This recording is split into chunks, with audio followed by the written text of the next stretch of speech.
what actually happened during 2008 crisis. Let's see how the movie Too Big to Fail visualized it. Pada tahun 2008, Amerika Serikat mengalami suatu krisis finansial yang bukan hanya berdampak pada Amerika Serikat saja, namun juga berdampak pada skala global. Pada saat itu, bank-bank di Amerika menjadi tanda kutip greedy dengan memberikan pinjaman kredit rumah atau KPR kepada dalam tanda kutip semua orang, bahkan mereka yang tidak mempunyai kesanggupan untuk membayar pinjaman tersebut. Hal ini didasari pada kepercayaan oleh pasar dan bank-bank Amerika pada saat itu bahwa housing market itu tidak akan hancur dan harga rumah akan terus naik. Melalui pinjaman dari bank komersial, bank-bank investasi pun akhirnya membuat sebuah produk finansial yang bernama mortgage-backed securities yang dijual ke investor-investor di Wall Street. Namun dikarenakan pinjaman tersebut diberikan kepada basically anyone dan everyone, itu membuat banyak orang mengalami default terhadap pinjaman mereka. Hal tersebut sempat diakali oleh bank-bank investasi ini dengan menggunakan atau membeli asuransi dari American International Group atau AIG yang dalam tanda kutip menjadi cover dari default tersebut.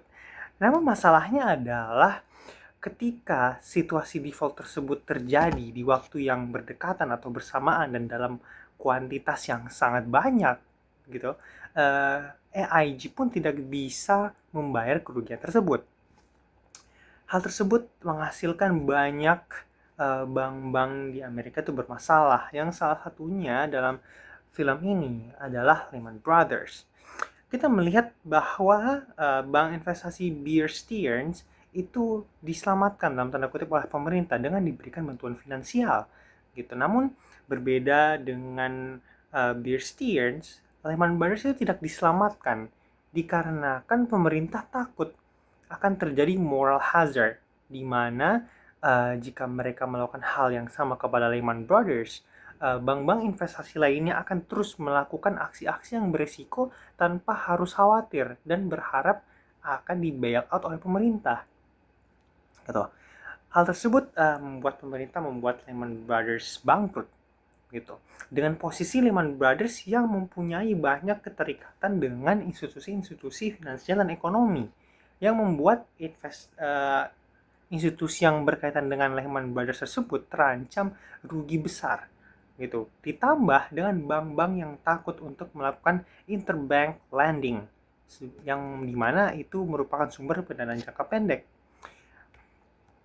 Pemerintah pun berusaha untuk mencari cara yang mereka define adalah mengakuisisi bank-bank yang bermasalah tersebut oleh bank-bank yang masih sehat gitu. Namun banyak pihak yang menolak, dalam tanda kutip. Warren Buffett menolak, bank asing Barclays berusaha untuk memberikan ketertarikan, namun terhambat oleh birokrasi atau kebijakan dari United Kingdom, yang akhirnya membuat pemerintah mengambil langkah terakhir yang paling instan, yaitu dengan cara memberikan capital injection kepada bank-bank investasi tersebut sesuai dengan porsinya untuk dapat menyelamatkan bank-bank tersebut dan membuat pinjaman bisnis kembali berjalan.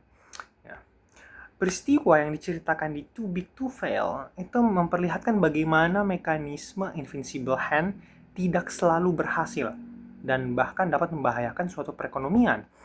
Dan ini sesuai dengan apa yang dikatakan oleh John Maynard Keynes pada bukunya, yaitu The End of Laissez-faire. Kebijakan pemerintah Amerika yang tidak sama sekali mengecek kepada siapa bank-bank tersebut memberikan pinjaman dan terlalu percaya kepada mekanisme pasar akan menghasilkan kestabilan. Itulah yang menjadi akar dari permasalahan krisis tahun 2008. Oleh karena itu, seharusnya menurut dari John Maynard Keynes, liberal intervensionis itu harus dilakukan. Jadi pemerintah Amerika Serikat harus melakukan intervensi dalam konteks menjadi pengawas terhadap kepada siapa bank-bank tersebut memberikan pinjaman. Jika mulai terindikasi bahwa bank-bank tersebut memberikan pinjaman secara membabi buta, maka menurut liberal intervensionis, seharusnya pemerintah Amerika langsung mengintervensi, seperti mempertanyakan, menegur, ataupun bahkan melakukan komunikasi secara langsung terhadap bank-bank tersebut. Nah, dengan intervensi pemerintah itulah ancaman krisis ekonomi itu bisa dimitigasi dan tidak mengharuskan pemerintah untuk menyelamatkan bank-bank tersebut dengan memberikan suntikan dana instan setelah semua kepanikan terjadi dan menjadi very last minutes.